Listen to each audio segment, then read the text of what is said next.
Bismillahirrahmanirrahim. Surah Az-Zumar ayat 53. Surah Az-Zumar ayat 53. Allah Subhanahu wa taala berfirman, "Qul ya ibadiyalladzina asrafu ala anfusihim la taqnatu min rahmatillah. Innallaha yaghfiru dzunuba jami'a." Al-ayah. Katakan hai Muhammad kepada hamba-hambaku agar yang sudah melampaui batas, terlalu banyak dosa dan pelanggarannya, terlalu sedikit ibadah yang dia kerjakan. Jangan pernah putus asa dari rahmat Allah. Sungguhnya Allah memaafkan semua dosa-dosa. Sungguhnya Allah memaafkan semua dosa-dosa. Kita tidak asing dengan hadis yang Nabi SAW sampaikan, ada seseorang yang pernah membunuh 99 jiwa. Kemudian dia pun mendatangi seorang abid, ahli ibadah. Dan ahli ibadah ini tidak punya ilmu agama. Dia cuma hobi, suka ibadah tapi nggak ada landasannya.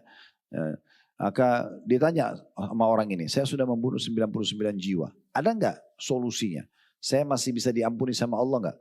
Maka orang abid itu tadi mengatakan, yang suka ibadah tapi nggak punya ilmu ini, dia bilang, nah dari mana Allah mau ampuni kamu? 99 orang kamu sudah bunuh. Maka karena orang yang tadi yang sudah membunuh 99 putus asa dia bunuh orang itu. Dilengkapkan 100. Ya kata Nabi SAW, dia pun melengkapkan korbannya jadi 100. Termasuk orang yang memfatwakan salah tadi. Lalu kemudian dia terus mencari sampai ketemu dengan seorang alim. Orang yang memang punya ilmu. Lalu dia mengatakan, saya sudah membunuh 100 jiwa. Apakah Allah masih terima pengampunan dosa saya? Kata dia, tentu saja. Rahmat Allah luas. Kamu tinggal bertobat kepada Allah, Allah akan maafkan. Lalu kemudian orang alim ini mengisyaratkan agar orang yang tadi yang baru bertobat ini meninggalkan negerinya dan datang ke negeri yang bagus, yang di sana banyak komunitas orang-orang baik, ya, supaya dia hijrah, tinggalkan komunitasnya itu. Maka dia pun jalan, di tengah jalan meninggal orang ini. Belum sempat tiba di lokasi yang dia mau ibadah, tapi dia sudah taubat, dia meninggal. Lalu Allah Subhanahu wa taala mendatangkan malaikat dua, satu malaikat penyiksa, satu malaikat kasih sayang. Karena orang kalau meninggal didatangi dua malaikat ini. Kalau orang beriman didatangi malaikat kasih sayang membawa kain kafan dari surga. Kalau dia orang yang kafir maka akan datang malaikat penyiksa bawa kain kafan dari neraka. Begitu dijelaskan dalam hadits Bukhari. Yang jelas pada saat itu dua malaikat ini datang dan masing-masing mau mencabut ruhnya. Yang malaikat rahmah menganggap orang ini sudah taubat, maka dia yang paling pantas mengambil ruhnya. Yang penyiksa mengatakan tidak, orang ini belum sempat ibadah.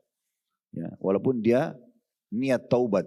Dan dia baru mau menuju ke tempat yang dia perbaikin ibadahnya. Maka dia mau mengambilnya. Kata Nabi SAW, maka Allah pun mengutus orang ketiga, malaikat ketiga yang menengahi keduanya. Kemudian mengatakan ukurlah jaraknya. Kalau orang ini lebih dekat ke negeri yang dia buat maksiat, maka yang mengambil malaikat penyiksa. Kalau dia lebih dekat ke negeri yang dia bertaubat, maka malaikat kasih sayang yang mengambilnya. Maka Allah Subhanahu wa taala, kata Nabi SAW, melebihkan ya jarak yang menuju ke membuat lebih jauh jarak tempat dosa dia dulu dan mendekatkan jarak yang dia mau pergi ke tempat yang untuk bertaubat. Maka yang mengambil dia malaikat rahmah, malaikat kasih sayang. Tidak ada sesuatu yang menghalangi orang untuk bertaubat walaupun sebanyak apapun dosanya. Yang penting dia mau taubat. Taubat artinya kembali kepada Allah dan tidak mengulangi apa yang dia sudah lakukan. Jadi nggak boleh kita putus asa. Ya, saya baru 1 tahun ini sholat Ustaz. Sebelumnya saya tidak sholat. Enggak masalah. Jangan putus asa dari rahmat Allah. Tapi Anda juga jangan tamak menganggap kalau Anda mulai sholat sekarang berarti ibadah Anda, sholat Anda sama nanti pahalanya dengan orang yang sudah 50 tahun sholat. Itu enggak adil. Kan itu. Tetapi Anda tetap mendapatkan rahmat Allah. Gitu kan. Tidak bisa kita samakan orang yang dari mulai balik sudah sholat. Karena orang tuanya komitmen menjaga dia dalam ibadah. Sampai akhirnya dia umur 40 tahun misalnya. Dan orang yang baru 1 tahun yang lalu sholat sementara dia 39 atau dari mulai balik sampai umur 39 dia tidak sholat. Ya, tetapi tetap dia tidak jauh dari rahmat Allah. Tetap dia kalau sholat baru sholat setahun tidak masalah. Ya, Allah Subhanahu wa taala maha luas rahmatnya gitu ya. Apalagi kalau dia menutup hidupnya dengan hal-hal yang baik. Seperti misalnya dia terbunuh mati syahid gitu ya. Nah, itu kan berarti diampuni dosa-dosanya, itu sangat luar biasa gitu ya. Ya seperti itulah. Jadi surah Az-Zumar, surah nomor 39 ayat 53 ini adalah ayat yang paling luar biasa berhubungan dengan masalah tidak boleh putus asa dari rahmat Allah Subhanahu wa taala. Saran kami, ini saran saja, kami punya satu judul ceramah dulu tablik akbar di Kota Makassar. Judulnya itu Iya, koma, inilah aku sekarang. Itu judul tablik akbar, sengaja saya buat itu. Ini khusus untuk teman-teman yang dulunya hidupnya jauh dari agama, sekarang sudah kembali ke agama.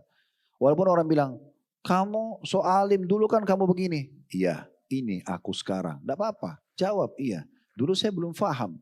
Gak ada yang aib di situ. Justru bagus, kita masih sempat taubat, itu bagus. Justru sangat bagus. Jangan pernah merasa malu dengan lingkungan, lalu kita menjadi orang lebih baik. Gak ada masalah. Mau orang ngomongin itu terserah urusan dia. Yang penting saya sekarang memperbaiki diri saya, sisa umur ini harus saya isi dengan hal yang bermanfaat. Makanya telah datang kepada Hasan Basri rahimahullah, satu orang yang kebetulan Hasan Basri tanya, umur kamu berapa? Dia bilang umur saya 60 tahun. Lalu Hasan Basri mengatakan, berarti kamu sudah 60 tahun jalan menuju kepada Tuhanmu. Dan sebentar lagi kamu akan sampai. Jadi kamu akan meninggal. Lalu kata orang tersebut, inna lillahi wa inna ilaihi raji'un.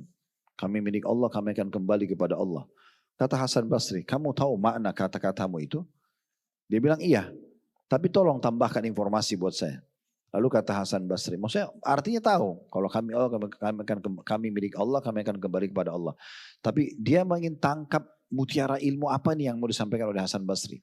Maka Hasan Basri mengatakan rahimahullah, maknanya adalah, kalau kau tahu kau dari Allah, ya, diciptakan oleh Allah, dan akan kembali kepada Allah, berarti kau harus tahu kamu akan dihisab oleh Allah.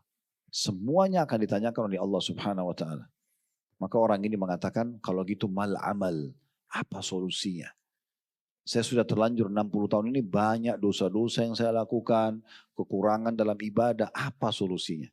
Hasan Basri memberikan jawaban yang sangat menarik. Dia mengatakan, solusinya adalah engkau memperbaiki sisa umurmu ke depan. Udah, sekarang berhenti dari pelanggaran, berbanyak ibadahmu sekarang.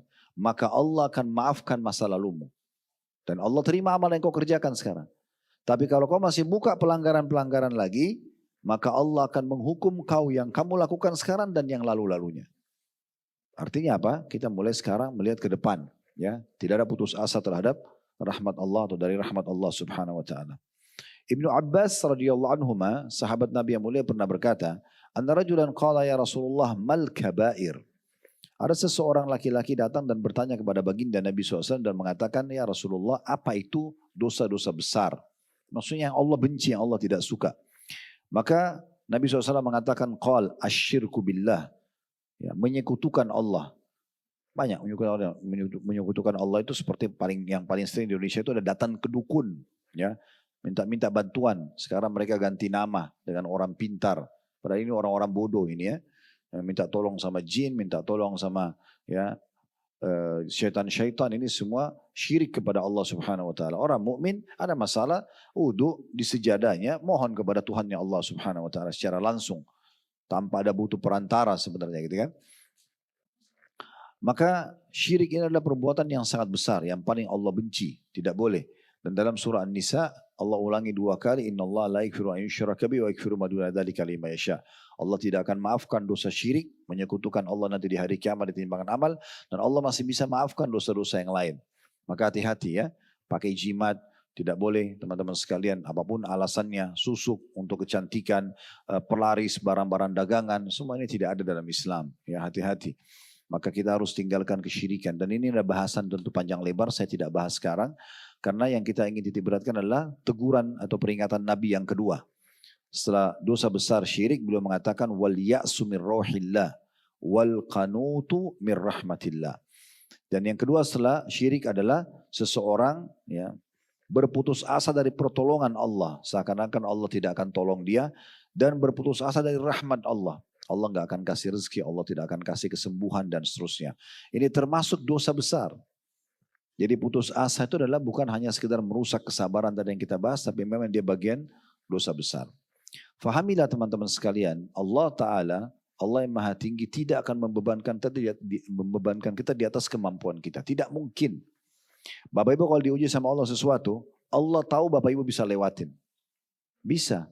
Makanya kata Nabi SAW, Allah tidak akan menguji hamba di atas kemampuannya. Ujian itu akan bisa dilalui bagaimana caranya. Kalau Anda lagi kuliah atau Anda lagi sekolah, bagaimana Anda supaya lulus ujian? Belajar. Nah ini belajar seperti ini. Oh ternyata itu jalan keluarnya. Jadi kalau ada ujian nanti dihadapi dengan cara seperti itu. Ya, kita bersabar. Nah seperti itulah. Dan Allah berfirman dalam surah Al-Baqarah ayat 286, la yukallifullahu nafsan illa us'aha. Allah tidak akan bebankan satu jiwa di atas kemampuannya. Jadi nggak mungkin. Berarti semua ujian itu Allah tahu kita mampu lalui. Kalau kita tidak mampu lalui teman-teman sekalian, maka Allah tidak akan ujikan kepada kita. Allah tahu kita ini semua belum mampu menghadapi seperti teman-teman di Palestina. Maka kita tidak diuji begitu. Allah tahu mereka mampu lalui itu. Sampai detik ini kalau kita dengar, umumnya mereka mengatakan Alhamdulillah anak saya mati syahid, Alhamdulillah istri suami saya mati syahid, misalnya orang tua saya. Mereka dengan senangnya. Makan susah tapi mereka masih makan dan masih misalnya mengatakan Alhamdulillah. Hampir setiap saat saya ikutin perkembangan mereka itu luar biasa. Dan saya sempat berpikir merenung sejenak, introspeksi diri. Mungkin kalau diujikan pada kita belum tentu kita mampuin. Maka beban itu dibebankan pada orang kemampuannya. Ada orang diuji dengan penyakit sudah 10 tahun. Tapi dia bisa lalui. Mungkin kalau kita belum tentu kita bisa. Oleh karena itu teman-teman sekalian jangan terlalu berlebihan bersangka buruk kepada Allah. Kenapa saya diuji begini, kenapa saya begini dan begitu. Itu pasti sunnatullah. Sistem dalam kehidupan ada nikmat, ada ujian. Gak mungkin tidak. Jangan membodohi diri sendiri seakan-akan kita mau nikmat terus ya.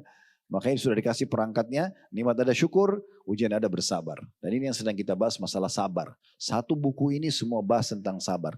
Dari awal kita pelajari, kita sudah pelajari dari Al-Quran dengan tafsir-tafsirnya. Dari hadis-hadis Nabi SAW dengan tafsir-tafsirnya. Kemudian perkataan salafus saleh dengan makna-maknanya gitu kan. Kemudian contoh-contoh figur dari orang sabar. Dan sekarang kita pelajari tentang faktor perusak sabar. Semua ini adalah hal-hal yang membuat rincian ini kita pelajari supaya kita bisa melalui ujian-ujian yang ada. Dan yakinlah bahwasanya Allah selain tidak akan bebankan di atas kemampuan kita, juga Allah akan mendampingi kita. Allah akan dampingi kita, teman-teman sekalian. Allah akan mendampingi kita selama kita memang mau kembali kepadanya. Kalau Anda terus bergantung pada manusia, keluh sama tetangga ini, keluh sama teman yang itu, keluh sama kerabat yang ini, nggak ada solusinya karena ini kasih jalan-jalan sesuai dengan akalnya dia sendiri. Apalagi kalau Anda bicara bukan pada ahlinya, ini masalah besar ini. Ya. Anda punya masalah rumah tangga, bicaranya sama orang yang gagal rumah tangga, nggak bisa. Nggak bakal ketemu. Atau bicara sama orang yang belum menikah, ini nggak bakal nyambung. Ada di antara kerabat kami sampai bercerai karena si istrinya, kalau ada masalah selalu bicara sama adiknya yang masih gadis. Adiknya gadis nggak ngerti apa-apa. Karena adik ini sumpah selalu dengar kakaknya keluh kesah tentang suaminya, lama dia bilang, Kak cerai aja. Bodohnya diikutin sama dia. Dia cerai sama suami, setelah cerai baru menyesal. Kan agak unik, bukan pada ahlinya. Untuk apa? Bicara pada ahlinya, itu pun konsultasi. Saya pernah bilang itu ya.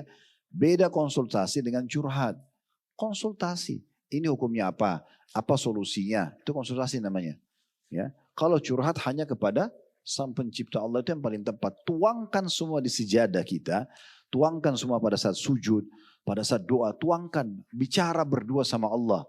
Itu puncak daripada kesempurnaan doa. Kita bicara sama Allah. Kita yakin Allah sedang mendengar, melihat kita. Dan kita terima itu sebagai ujian. Minta agar Allah berikan ketabahan, minta agar Allah berikan jalan keluar, Allah berikan maksimal pahala gitu ya. Saya pernah berbagi sebuah kisah menarik dari kisah Zakwan ibn Kaisan rahimahullah. Julukannya beliau Taus, Taus itu burung merak.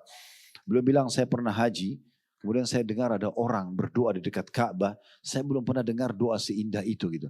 Dan saking indahnya doanya, sampai saya ingin dekatin kuping saya untuk dengar doanya orang ini. Dan doa ini Bapak Ibu sekalian, tidak akan muncul ukiran-ukiran kata-kata indah kecuali kita sudah rutin berdoa. Baru Allah kasih keberkahan. Ya. Kalau kita jarang berdoa kita bingung mau doa apa lagi ya. Tapi kalau kita sudah rutin Allah datangkan kata-kata doa yang kita tidak pernah terfikir sebelumnya. Lalu tiba-tiba kata Zakwan rahimahullah, orang itu tiba-tiba sudah terbawa dengan arus tawaf, saya sudah tidak lihat dia di mana. Maka saya pun mencari tidak ketemu. Dan selama haji saya berdoa, ya Allah pertemukan lagi saya sama orang ini. Saya ingin dengar doanya. Subhanallah kata Zakwan, di akhir waktu di Arafah, sudah mau ke Muzdalifah malam hari, saya ketemu orang itu. Saya lihat orang itu. Dan di Arafah ini puncaknya doa. Apalagi mau terbenam matahari. Nabi SAW habis asar sampai terbenam matahari tidak menurunkan tangan beliau, terus berdoa kepada Allah karena beliau bersabda hari terbaik doa adalah hari Arafah. Maka dia bilang, Zakwan bilang, Saya pergi mendengarkan doa orang itu. Di antara potongan doa, dari sekian banyak doa, yang saya tangkap, dan itu pesan luar biasa. Siang ini Bapak Ibu dengar, orang ini sudah meninggal sekian ribu tahun yang lalu, 1000 tahun dulu kisahnya ini. Ya. Bagaimana Allah berkahi dan Allah datangkan sampai kita masih bisa dengar. Kata Zakwan Ibn Kaisan, seorang ulama besar ini, Taus. Bapak Ibu kalau mau nanti searching di Google lebih salim kita, kisah Taus atau Zakwan atau biografi beliau. Itu keajaiban luar biasa. Ulama yang tampan, kaya, pintar, dan gurunya semua ulama. Dianggap dia itu gurunya. Ulama-ulama di negara-negara Islam itu belajar dari dia. Ini menukil kisah ini. Maka dia bilang, salah satu potongan yang diucapkan orang tersebut, ya Allah, sebelum tinggalkan Arafah, kalau seandainya engkau menerima pahala hajiku ini, berikanlah pahala yang sempurna. Dan kalau seandainya engkau tidak menerima pahala hajiku, maka jangan engkau haramkan aku dari pahala atas musibahku itu. Maksudnya kalau sampai tidak diterima hajiku pun, tetap catatkan aku pahala karena ini musibah bagi aku. Itu kan luar biasa gitu. Mereka tidak pernah putus asa dari rahmat Allah subhanahu wa ta'ala. Allah berfirman dalam surah Al-An'am, ini dalilnya, ayat 17. Wa iyyamsaskallahu bidurrin fala kashifa lahu illahu. Dan jika Allah menimpakan satu ujian mudarat kepadamu, maka ketahuilah tidak ada yang dapat menghilangkannya kecuali Allah itu sendiri. Jadi nggak ada gunanya minta tolong sama yang lain kecuali Allah subhanahu wa ta'ala. Kalau curhat tadi saya bilang ya, kalau sebatas yang Allah izinkan, konsultasi dan segala macam itu masih oke. Jadi ayat ini sangat dalam maknanya, jika Allah menimpakan satu mudarat ya kepadamu, maka tidak ada yang dapat menghilangkan kecuali Allah itu sendiri. Saya sudah bilang ya, kalau sedang ada nikmat yang ciptakan kita Allah, yang ciptakan nikmat itu Allah, yang bisa mempertahankan hanya Allah. Ada ujian yang ciptakan kita Allah, ciptakan ujian itu Allah, yang bisa memberikan jalan keluar hanya Allah. Lalu ngapain ngomong sama orang lain, sama manusia misalnya. Kecuali konsultasi tadi saya bilang, sebatas bertanya, ya itu mungkin. Kemudian juga dalam ayat yang lain surah An-Nahl surah nomor 16 ayat 53 di mana Allah Azza wa Jalla berfirman, An-Nahl surah nomor 16 ayat 53, "Wa ma bikum min ni'matin faminallah, thumma idza massakumud dhurru fa ilaihi taj'arun." Dan apa saja nikmat yang ada padamu, semua yang kalian rasakan sebagai sebuah nikmat, makanan, minuman, oksigen, air, apalah kesehatan, pasangan hidup, keturunan, harta, jabatan dan seterusnya, maka dari Allah datangnya. Maka jangan kita selalu berlebihan berbangga-bangga seakan-akan kelebihan kita. Allah yang memberikan semua nikmat itu, maka syukuri. Boleh dinikmati tapi syukuri. Dan bila kamu ditimpa oleh kemudaratan, ujian, maka hanya kepadanya lah, kepada Allah kamu meminta pertolongan. Karena tidak ada solusi kecuali minta kepada Allah subhanahu wa ta'ala. Itu juga sejalan dengan surah Al-Fatihah yang sering kita baca ya. Dalam sholat 17 kali kita baca Al-Fatihah ini kalau di sholat wajib. Belum bicara sholat sunnah ya. Di subuh 2 rakaat 2 kali kita baca, di duhur 4 rakaat berarti 4 kali kita baca, di asar 4 kali, di maghrib 3 kali, di isya 4 kali. Ini kalau kita akumulasikan berarti kurang lebih 17 kali ya. Selalu kita ulangi iyyaka na'budu wa iyyaka nasta'in. Artinya apa? Hanya kepadamu kami menyembah, hanya kepadamu kami minta tolong. Nah, fahami makna ini. Kita selalu ulang-ulangi Al-Fatihah ayat 5 ini supaya kita memahami memang hanya kepada Allah kita minta pertolongan. Jangan Bapak Ibu sekalian melakukan kesyirikan kepada Allah. Ini sering kami ingatkan di pengajian. Salatnya iyyaka na'budu wa iyyaka nasta'in. Hanya kepadamu ya Allah kami menyembah. Hanya kepadamu kami minta tolong. Tapi habis salam minta-minta di kuburan di sebelah masjidnya. Mana tadi komitmen mengatakan iyyaka nasta'in. Kenapa bawa air? Kenapa ambil tanah di situ? Kenapa panggil-panggil orang yang sudah mati jadi tulang belulang? Kan gitu. Oh ini karena orang alim Ustaz. Saya pernah ingatkan. Aisyah radhiyallahu anha, ummul mu'minin, wanita suci dan mulia, istri Nabi SAW. Itu masih hidup 30 tahun setelah Nabi Muhammad SAW meninggal. Ini ranjang beliau, ini kuburannya Nabi. Jaraknya cuma 2-3 meter saja. Dan beliau terus saja tidak memasang pemisah antara ranjangnya dengan kuburan Nabi. Sampai meninggal ayahnya Abu Bakar, sampai Umar meninggal. Waktu Umar meninggal dikubur dekat Abu Bakar, baru beliau pasang hijab. Walaupun Umar sudah meninggal, beliau anggap itu adalah ya bukan mahramnya. 30 tahun lebih. Tidak ada satupun riwayat Nabi Aisyah pernah membuka pintu, ini kuburan Nabi, tanahnya berkah ambil. Lalu diganti tanah lain. Kita di Indonesia kuburannya datang hampir setiap hari tanah baru. karena tanahnya diperjualbelikan. Ini luar biasa. Ya. Mungkin Anda pernah lihat di media itu. Dari mana ini? Hanya alasan ini orang alim. Kalau Nabi Muhammad SAW saja tidak dilakukan begitu, bagaimana dengan orang lain? Makanya Imam Nawawi rahimahullah mengatakan, saya heran dengan orang yang meminta-minta pada kuburan yang dianggap orang alim, padahal yang dalam kuburan itu sudah jadi tulang belulang dan manusia biasa seperti dia. Orang yang mati butuh kepada kita yang masih hidup. Ya, kita yang harusnya mendoakan mereka dan seterusnya. Jadi jangan melakukan perbuatan-perbuatan yang konyol ini, ya, yang keliru. Kemudian juga firman Allah SWT yang sangat masyhur, di mana Allah menjanjikan asal kita bertakwa. Lagi nikmat ada, kita bersyukur, itu takwa namanya. Kita patuh sama Allah, kita syukuri. Di antara bentuk syukur adalah kita berbagi dengan orang dari nikmat tersebut. Kalau ada ujian, kita bersabar. Ini bentuk ketakwaan. Dan Allah pastikan dalam surah At-Talaq, surah nomor 65 ayat 2 sampai ayat 3. Wa may yattaqillaha yaj'al lahu makhraja. Siapa yang bertakwa sama Allah, Allah akan berikan makhraja. Makhraj ini jalan keluar terbaik pada saat ada masalah. Makanya tangga darurat di hotel-hotel di Madinah sama Mekah, bahasa Inggrisnya exit misalnya, pasti ada bahasa Arabnya makhraj. Mim, kha, ra, jim. Nah ini seperti yang Allah sebutkan dalam Al-Quran.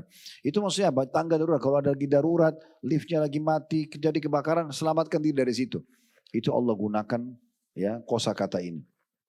Siapa yang patuh sama Allah, lagi ada nikmat dia bersyukur dan dia nikmatin, dan maksud berbagi sama orang lain. Kalau ada ujian dia bersabar, bisa terima sebagai putusan Allah sambil ikhtiar cari jalan keluar, maka Allah akan berikan kepadanya makhraja. Ini janji yang benar.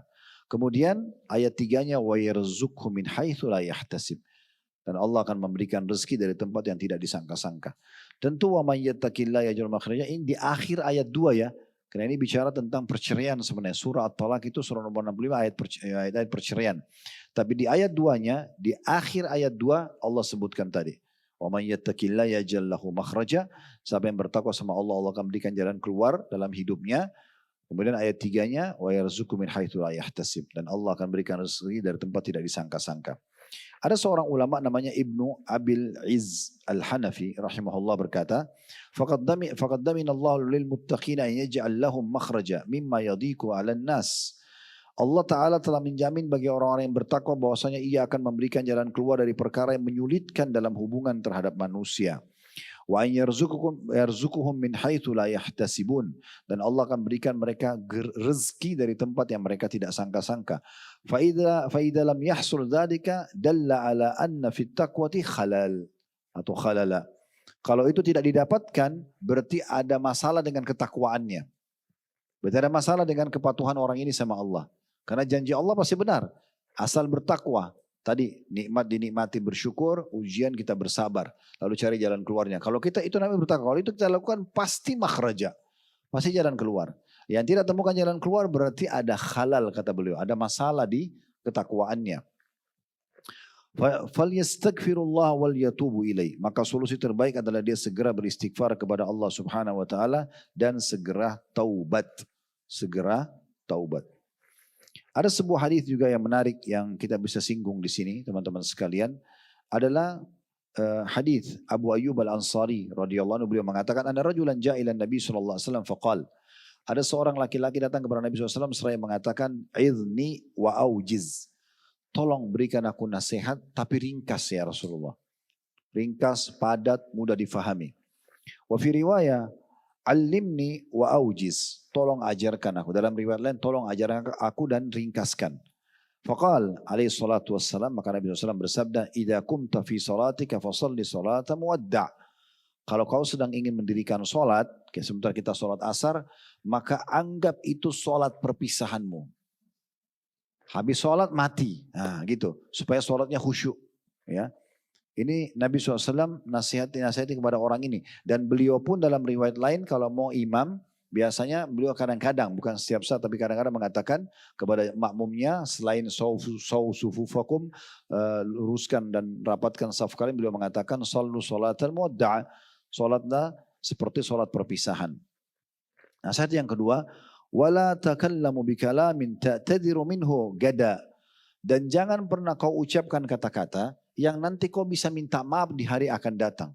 Artinya, sebelum kau ucapin kata-kata, pikir dulu baik-baik. Cerna dulu. Ini yang saya ucapin ini, masalah nggak buat saya nanti? Jangan asal ngomong aja. Ini Nabi SAW nasihat Nabi, nasihat nabawiyah ini ya, sangat agung. Kalau mau ngomong, pikir dulu baik-baik. Jangan nanti omongan itu membuat kok minta maaf nanti. Karena minta maaf itu menjatuhkan nama kita nanti. Untuk apa kita masuk kepada poin? Kadang-kadang bahkan manusia banyak tahu kalau dia ucapin ini jadi masalah boleh. Tapi ucapin. Gosipin orang, fitnah orang, caci maki orang. Itu kan kembali kepada dia juga. Untuk apa gitu ya. Kemudian yang ketiga, wa ajmi'il ya'sa mimma fi yadin nas. Dan kata Nabi SAW, kamu harusnya berputus asa dari apa yang ada di tangan manusia. Di poin ini, dari hadits ini, dan hadits ini disebutkan oleh Imam Ahmad dan juga dihasankan oleh Al-Busiri. Ya. Ada juga ulama yang melemahkannya, tetapi umumnya ulama ada yang menghasankan hadits ini. Dari sini kita bisa lihat bahwasanya ada hal yang dibolehkan di poin masalah putus asa. Yaitu sebenarnya bukan dibolehkan putus asa, tapi lebih kepada kalau ada sesuatu yang sudah dimiliki oleh orang, usahakan kita tidak berangan-angan lagi mengharapkannya. Gitu ya. Jadi bahasa supaya mudah difahami, putus asa dari apa yang di tangan orang lain. Ya. Misalnya orang itu sudah terlanjur jadi pasangan hidupnya orang lain. Ya sudah, orang itu mobil itu sudah terlanjur jadi miliknya orang lain. Rumah itu sudah jadi miliknya orang lain. Udah selesai, gak usah pikirin lagi itu. Karena biasanya yang mengganggu juga ya, yang memunculkan sifat putus asa ini dan akhirnya sampai pada tingkat menyalahkan takdir Allah, kok dia sih yang dapat rumah di sudut, kok bukan saya, kok dia yang dapat mobil warna itu, kok dia yang dapat tas itu, dan dijadikan permasalahan. Tidak usah, kalau sudah dimiliki orang lain selesai, pindah ke yang lainnya. Saya ingin berbagi poin yang pernah saya bagi juga di pengajian kita ya. Teman-teman sekalian, kita ini semua hanya banyak terpengaruh dengan casing saja. Saya sudah pernah bilang, semua ibu-ibu di sini yang hadir sama, judulnya wanita. Beda casing ya. Ini putih, ini gemuk, ini pendek, ini turunan ini. Tapi judul intinya wanita. Sama. Saya sama semua laki-laki ini sama. Judul induk kami laki-laki. Beda casing ya. Maksudnya apa? Jangan hanya terpengaruh dengan casingnya. Nggak bisa teman sama orang ini, teman sama yang lain. Nggak bisa nikah sama ini, nikah sama yang lain. Selesai. Mudahkan aja urusannya. Sama-sama manusia. Sama-sama ini wanita, ini laki-laki. Makanan. Bedanya apa? Orang makan di piring emas, sama orang makan di daun pisang. Casingnya. Ini piring emas, ini daun pisang. Intinya apa? Makan. Coba fahami ini ya. Jadi mudah semua nanti. Ya. Apa depan mata kita ada rezeki? Alhamdulillah. Nah sama tempe ya sudah bismillah. Mau di daun pisang, mau di piring plastik, mau di piring. Sama aja. Intinya kita makan kan gitu. Yang penting kaidahnya halal. Nah sudah. Kan gitu. Banyak orang kadang-kadang hanya kena casing. Nah ini yang membuat nanti dia bisa putus asa dari rahmat Allah. Gitu kan. Jadi ini poin juga yang perlu kita garis bawahi. Allahu a'lam. Umar bin Khattab berkata, inna tam'a faqr. Ketamakan terhadap apa yang ya, sudah dimiliki orang lain ya itu adalah kefakiran. Orang miskin sebenarnya itu. Dia sudah punya rumah misalnya di kompleks ini, tapi dia terus aja gerutu sudah 10 tahun, itu rumah dulu saya mau beli loh. Misal, padahal rumah itu sudah milik orang, untuk apa tamak dengan di tangannya orang lain? Kan gitu. Atau berharap mudah-mudahan dia mati, mudah-mudahan dia jual, atau apa gitu ya. Atau orang menikah, mudah-mudahan dia cerai supaya nikah sama saya. Ini gak ada manfaatnya. Wa innal ya'as gina. Dan orang justru yang tidak berharap apa yang di tangan orang lain, itu adalah kekayaan yang sebenarnya. Itu yang kekayaan yang sebenarnya. Wa innal insani idha ayasa minasyai istagna anhu. Sesungguhnya orang itu, kalau Allah sudah cukupkan ya, atau kalau ketika seseorang itu merasa terlalu berharap kepada sesuatu, Allah akan cukupkan ia terhadap sesuatu tersebut. Maksudnya kalau dia sudah coba, sudahlah ini sudah rezekinya orang, sudah bukan rezeki saya. Nanti Allah kasih dia penggantinya yang lebih baik. Itu kata Umar radhiyallahu anhu. Jadi tidak perlu kita menghabiskan waktu untuk hal-hal yang seperti ini. Allahu a'lam. Walhamdulillah.